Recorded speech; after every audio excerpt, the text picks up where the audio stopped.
Hey everybody, it's Safi and Marco, dish out on the movies. And as you guys can tell, Safi is sick now too. I have a sore throat. So it's another sickly Christmas this year, right, Safi?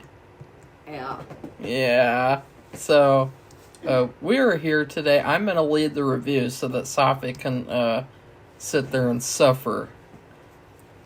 We are reviewing the next version of Miracle on 34th Street. This was a part of some sort of a shitty show, and on this show they would take movies and they would shorten them into TV episodes. It's a very modern type of thing to do. You know, this feels like something they do nowadays. And so they chose to do Miracle on 34th Street in 1955. It's only like 45 minutes long, and yeah. So Santa Claus in this movie, well, I guess we should just say if we liked it or not first. I hated it. I thought it was stupid, unnecessary. What I did was I sped through it, you know. I put the video on 1.5 speed so that it would go by faster because it was so meaningless to me. You know, I had just watched the actual version, the original, and then I saw this and I was like, this is crap. Safi, what'd you think? Is that what you thought? I didn't care for it. I thought McDonald Carey, who played the Mr. Gailey, did okay.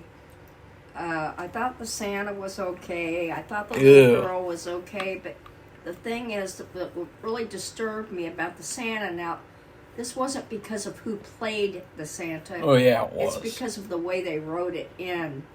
But remember how he kind of, I don't know what you want to call it, knocked into the Santa knocked into the He bonked him over a head. He gave him a little bop on the head. At Macy's. With his cane in the original because the psychiatrist was abusing his position, and he was giving Alfred, who is a creep, he was giving him these free sessions and telling him that there were all these invisible things wrong with him. And so Santa thought that was outrageous, and he bopped him on the head. Well, in this one, what do they do, Safi? Well, there was some kind of a play. Yeah. That was anti-Santa Claus or anti-Magic Christmas or something. And that's stupid in and of itself. Associated with her school. They would never even do that today. Like, even though today you have a lot of, like, anti-Christmas people and anti-Christmas crap to deal with, they would never even do that kind of thing today, like throw on an anti-Christmas play. That makes no sense. But the little girl told Santa they were doing that. But then she said the psychologist from the store was coming in at the end, and he's going to give a speech. And he said terrible things about Santa Claus.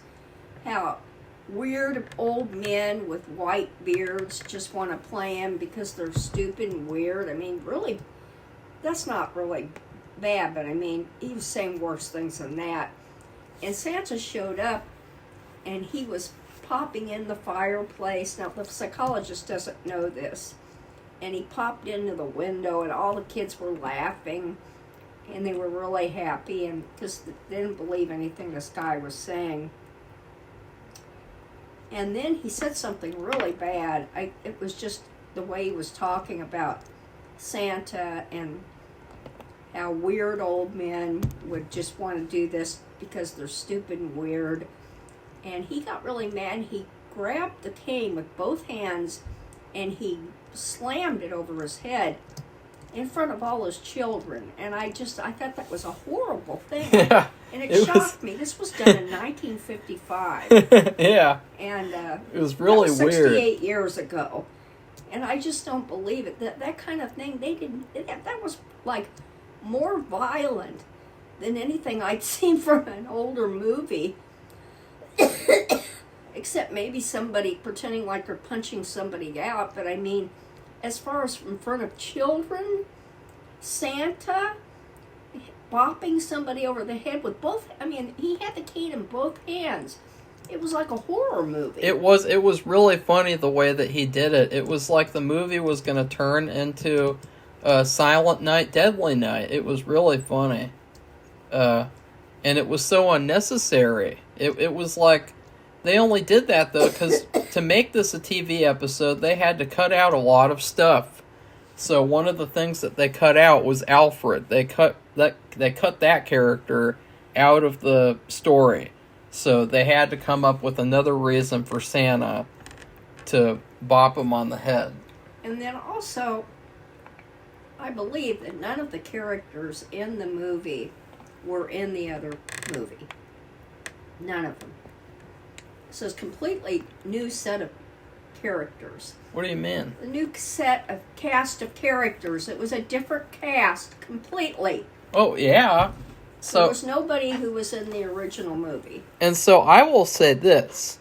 This movie and the original would be good for anyone who's studying film because it's good to show what the importance of casting is.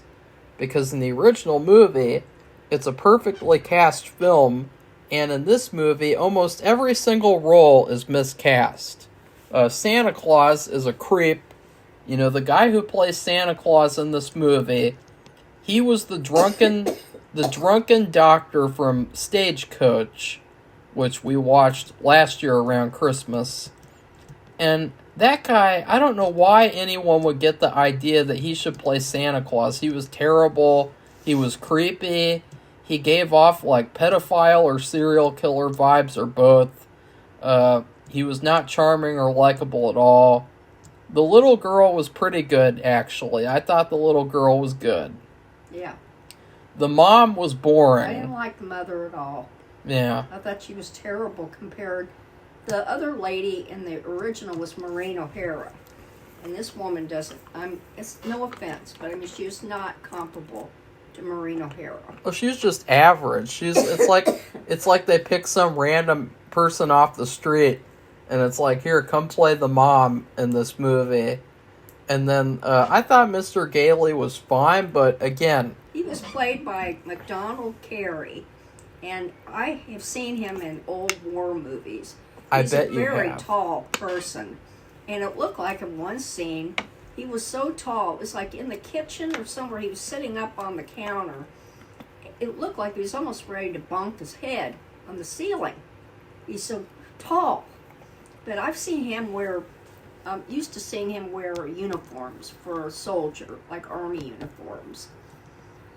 I mean, I haven't looked him up exactly, but he looks very familiar. He did fine. Another thing to mention would be, another change, is that in this movie, the mom is the one who comes up with the idea to bring all the Santa letters into court.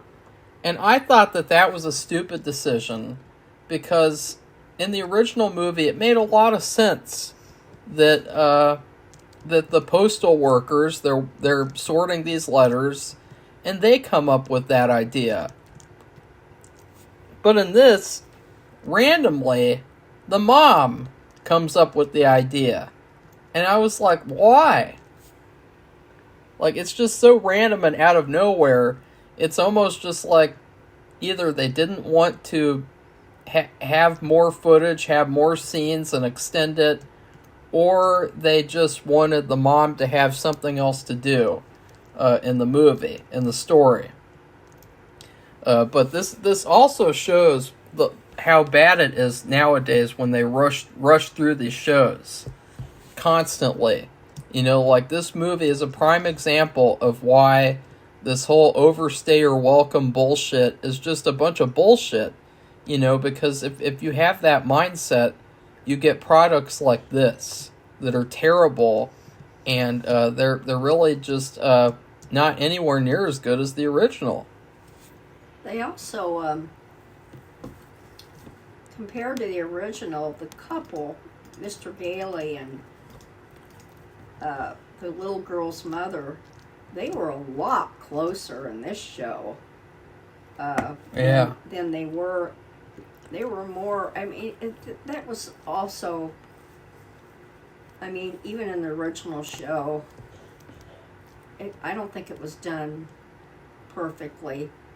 But they were closer in this show, and they were like making out at the end, and it just wasn't. It was completely different than the original. How close they were. It was almost like they were boyfriend and girlfriend. I know. And in the beginning, or in the the original beginning. movie, it wasn't like that at all. Yeah. She hardly even knew him. Yeah. And you would think by watching this version, they were actually together, but they didn't show that in the beginning. They didn't even, in fact, because they were trying to shorten it, I suppose, because it was on TV or whatever. They didn't show any of that. They talked about a little bit him coming over for Thanksgiving. Remember that? Yeah. Dinner. They rushed through all these lines like from the original movie. They cut out all these lines, but then they rushed through all the other ones, and it's like, it was so cringeworthy to watch. Like, just rush. I mean, there was no, in it, there was no basis for a relationship as close as they had in the movie, in this movie at the end. Yeah. Which kind of shocked me. It's funny because old movies don't really shock. They're usually kind of staid and conservative because they weren't allowed to do things that they do now, but then now they've changed some of that too. But like the thing about the Santa bonking the guy over the head in front of all the children, that was the most bizarre thing I've ever seen in an old movie. Yeah. Which is just, I felt like I've seen so many horror movies, and I felt like, that reminded me of today's horror movie, and then their relation, the Mr. Gailey and Mrs. Walker, the relationship at the end was more like, I had just gotten through watching this couple from Survivor that got together, Boston Rob and Amber, and anybody knows what I'm talking about, and the whole evolution of the relationship. They're married, now they have 4 kids, they live in Florida, and all this, but they were so close, and they loved each other, and that was like this couple, and there was nothing to show that. There was no build up to that in this movie, and they were like automatically, it's like somebody pushed a button on each of them and turned them into magic lovers. Well, it was almost like you had to have watched the original. It was like they're the people making the movie were kind of banking on you having seen the original and already understanding that they'd be a couple. So it's like, that's kind of what it was like, which is weird because I just don't understand why do this. Like this was a show where they did this to a bunch of movies. They had Mr. Belvedere as well, and it's like, why? It's stupid. It's like an exercise in stupidity. Well, maybe they learned from that because, for years, they would show, first of all, I'm trying to remember, I think on Thanksgiving they would show Wizard of Oz, just the original movie. And then at Christmas they would show It's a Wonderful Life every year on a regular network, and they wouldn't make up anything. They just show the original movie.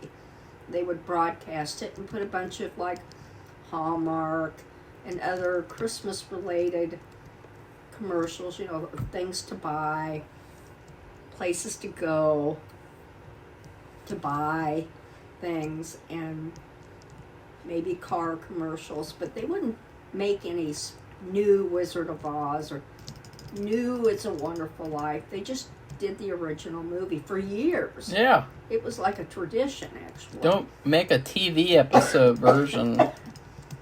It's stupid. Anyway, one thing that Marco pointed out to me, I just never thought about it, and I guess because I have a real bad sore throat, I'm not thinking clearly. I have an eye infection too, but it's getting better because I haven't touched it. But anyway, at the very end, and they did this in the original movie, they did exactly what they did in the original.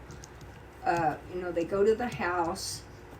She had cut out a newspaper photograph of this house, and he gives directions to Mr. Daly, the Santa does, and they drive to it. It's for sale, and in hopes that she wants that for Christmas. Little girl, she wants to move out of the apartment and move into a house that has a yard where there's a swing set, and they can put a swing set. And so when they go in, the mother's having a fit, and the man is concerned, of course, because they think somebody's there, and they're going into somebody's strange house. Well, it's an open house. It's for sale. And they go in there. They want to know why she's in there. And she said this is what she wanted for Christmas. And over by the fireplace, there's Santa's cane. And they go walk over to it, and they're like shocked. And I'm like, Marco pointed out, he said this weird thing like, I guess I didn't do such a good thing after all, or something. Yeah, and I even looked it up online, and it seemed like even online on Google, it's like there's not a clear consensus of what it was supposed to mean. I've been trying to think. I mean, I'm just... It still doesn't make sense. To figure it out. I don't know. I'll have to... When I feel better, I'll have to look at it. But the thing is, the house is open because it's open. It's an open house. So people who want to buy it can go in and look at it. That's common. I mean, they have they have open houses all the time. Usually, the realtor who's in charge of that particular house is there, and so they can answer questions. And if they want to buy it, they get the ball rolling. About all the paperwork you have to fill out, what you have to pay, what you have to do. And so he could have gone in there saying he was interested in the house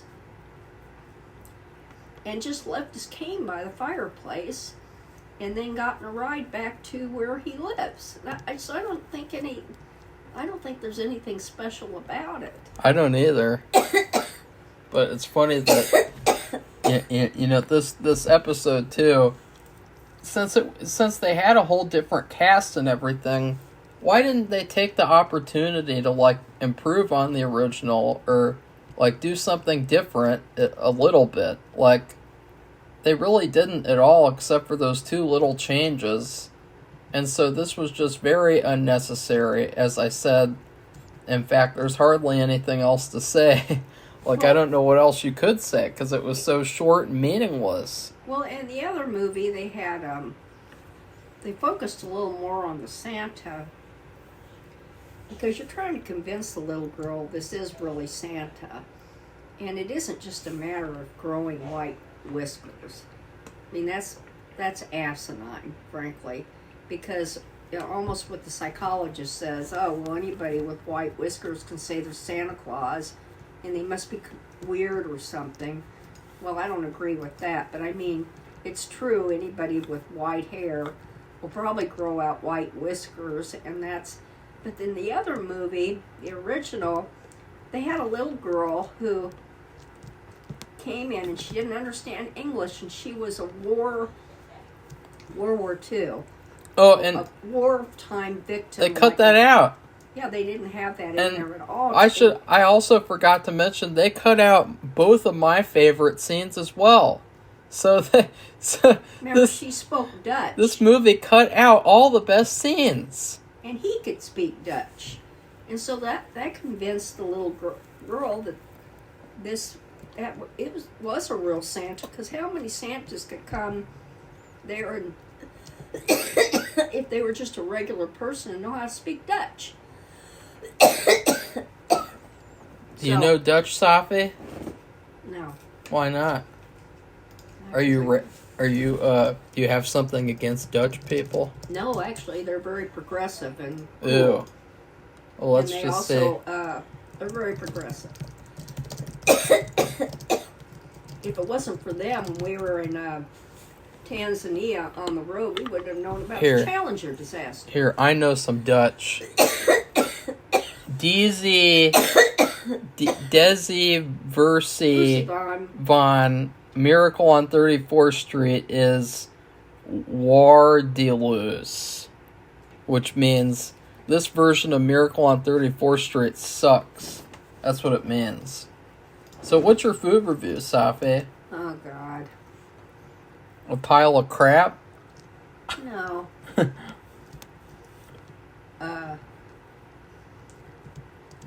I'll give it this eggnog that somebody bought. So store-bought eggnog. It doesn't taste like eggnog. It tastes Really? like sweet, vanilla flavored, Well, thick milk. It Does doesn't it- taste like eggnog at all. does I it don't know. say vanilla eggnog on the package, or it Yes. does, oh, Yes. that's why.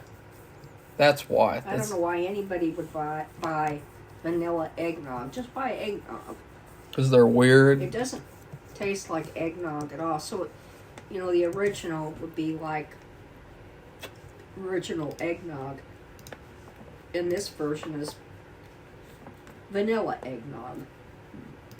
So, how about you? I would give this, this movie reminds me a lot of Lunchables. In particular, the chicken nugget Lunchable. The chicken nugget Lunchable is essentially, you have these gross nuggets, and they're really tiny.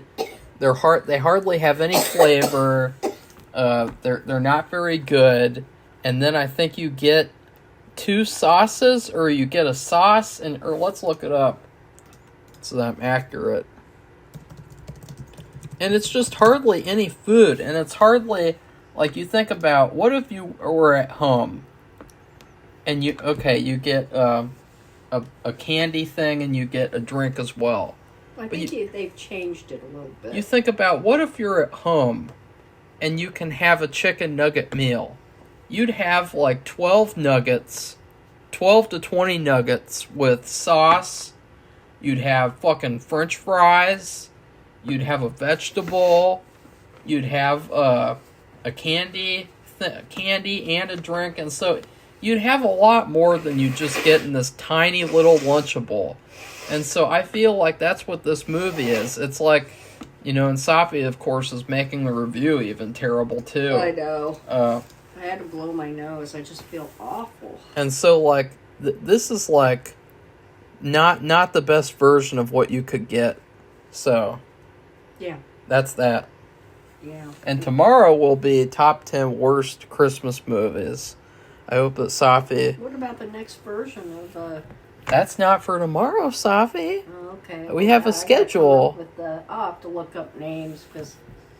I'll tell you one thing, there's probably a lot of Hallmark movies that could go into this top 10. Yeah. I've been looking at the Hallmark movies, like ones I haven't seen that are modern. And just none of them are, any good. And they make a lot of Hallmark movies. But the problem is there's only a fraction of them that are worthwhile. And I hate to say that, but I mean, it's just the fact that they're just churning them out and not, it's for quantity instead of quality. So that's problematic. Really? Yeah. So anyway, if you like this video, give it a thumbs up and become one of our subscribers. And we'll see you soon. Goodbye. Bye.